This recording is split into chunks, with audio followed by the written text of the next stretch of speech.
Bonjour et bienvenue dans la forêt des lectures.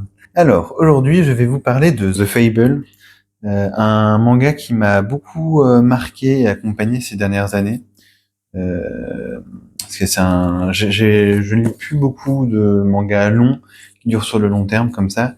Et surtout que Pika a bien pris son temps pour sortir les derniers tomes et ne semble pas vouloir sortir la saison 2. Enfin bref, du grand Pika quoi. Mais on a quand même eu la chance d'avoir un excellent manga en 22 tomes par un auteur qui a fait des séries déjà assez longues au Japon, Katsuhisa Minami. On va avoir un récit assez original de tueur à gages, mais il faut savoir que Fable, c'est ce personnage-là, le personnage principal, et qui est le plus grand tueur à gages de l'histoire, en tout cas, ou du Japon contemporain. Il va être mis à la retraite parce qu'il a été un petit peu, il a tellement servi, il a tellement été demandé ces dernières années que avec sa sœur qui l'aide dans ses missions, alors qui est pas sa vraie sœur, mais qui est Yoko, une autre tueuse à gages, mais qui n'a pas tué, mais qui est aussi très entraînée, très forte. Eh bien, on va leur demander de se mettre à la retraite pour 1 an, le temps que les choses se tassent pour eux. Et ils vont être accueillis par des yakuza de la campagne japonaise, parce que c'est quand même très citadin, mais loin de Tokyo. Et ils vont du coup devoir vivre un petit peu une vie toute calme, loin des missions dangereuses qu'ils menaient avant. Sauf que Fable et Yuko aussi un peu sont assez inadaptés à cette vie-là parce qu'ils n'ont jamais connu cette vie. Ils ont toujours connu une vie d'entraînement, de missions dangereuses, d'entraînement dans la forêt, d'affaires complexes. Et on va les voir du coup lors de plein. Alors j'ai pas pris tous les tomes, j'allais pas avoir la place, mais j'ai pris un petit panel de tomes un peu au hasard. Et on va les voir du coup s'adapter à cette vie, trouver petit à petit un travail, avoir un animal de compagnie. Et Fable est alors un manga assez unique, je trouve, dans son genre, en tout cas dans ce que j'ai pu lire, avec un mélange de d'action survoltée, superbement mise en scène. C'est vraiment très. J'aime beaucoup la manière dont c'est découpé. C'est impressionnant et en même temps, c'est un petit côté réaliste que je trouve assez fort. Et en même temps, un aspect très tranche de vie sur qui amène à poser des questions sur qu'est-ce qui est vraiment la force. Est-ce que c'est hyper fort au pistolet ou au couteau, ou alors arriver à s'adapter dans un monde un peu fou.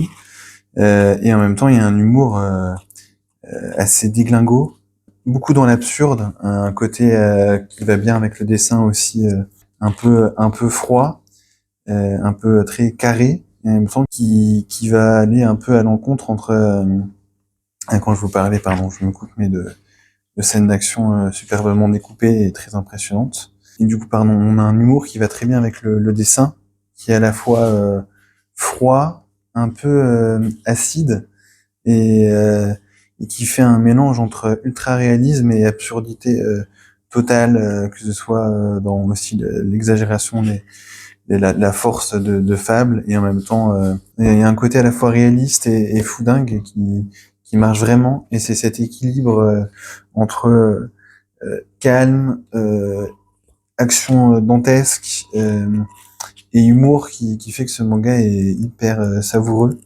et offre aussi un regard assez unique sur le récit d'action. Et le dessin pourra ne pas plaire à tout le monde, mais j'aime beaucoup moi ce côté très réaliste, très un peu cinématographique dans la mise en scène, et en même temps un peu rigide. Et, les expressions des personnages sont très travaillées. Il y a une grande puissance dans la mise en scène et vraiment aussi dans l'écriture des personnages, un vrai soin. C'est pour ça que le récit dure aussi 22 tomes, c'est parce que l'auteur prend le temps de développer son récit avec des accalmies, des, des moments très tranches de vie, et d'autres très yakuza, gangster, etc. Et c'est vraiment ce mélange ensemble qui est vraiment fort et fait de Fable, à mon avis, un grand divertissement, ce qui aboutit sur son final à une vraie proposition de qu'est-ce que la force qu'est-ce qui est vraiment important et une évolution de son personnage principal de fable qui va se rendre compte de ce qu'il doit faire de sa force et pas aller dans la facilité.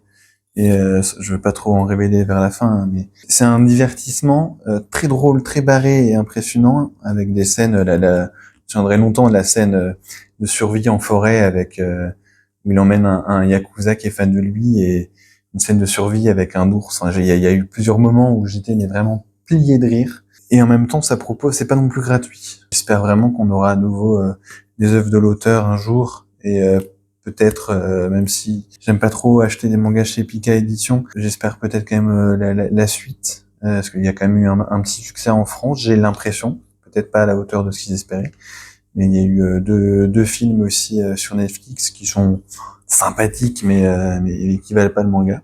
Si vous aimez les récits d'action ou l'humour un peu barré, Katsuhisa Minami propose un mélange des deux avec un aspect tranche de vie, mais parfaitement mêlé. Il a trouvé vraiment la bonne dose et ça se lit vraiment. Chaque tome, moi, chaque fois qu'il y avait un tome qui sortait, je sautais dessus et je me régalais. Et en plus, ça se lit assez vite parce que c'est vraiment fluide dans sa mise en scène et il y a vraiment des propositions graphiques que moi je trouve intéressantes. C'est vraiment absurde. Par exemple, l'humour de Under Ninja Anagawa, celui qui a fait aussi I Am Hero, va un petit peu de ce côté-là. Et il y a aussi des parallèles à faire aussi dans la mise en page. Moi, j'y retrouve aussi. Bon, c'est peut-être aussi que c'est en lien parce que c'est chez Pika Édition, comme quoi ils ont quand même un certain point de vue dans leur trajectoire éditoriale. Mais il y a l'auteur de Divergelder, Les Habitants de l'Infini, Samura, qui a parfois, par exemple, ça se ressent beaucoup en Born to Be on Air, un humour froid et en même temps perçant et intelligent qui mêle absurde et propos, un regard un peu sur la société que je trouve vraiment vraiment réussi. Après, vous attendez pas un manga profond, hein. C'est vraiment un grand divertissement, mais c'est pas non plus peu accessible. Je pense que ça peut être lu vraiment par tout le monde, et y compris par les personnes qui ont envie de découvrir des récits plus matures et qui veulent d'autres propositions que des choses très grand public comme Berserk ou autre. Et voilà, donc The Fable, je ne peux que recommander. N'hésitez pas à me dire si vous l'avez lu, si vous avez tout récit du genre à me recommander. Au revoir et à bientôt, merci.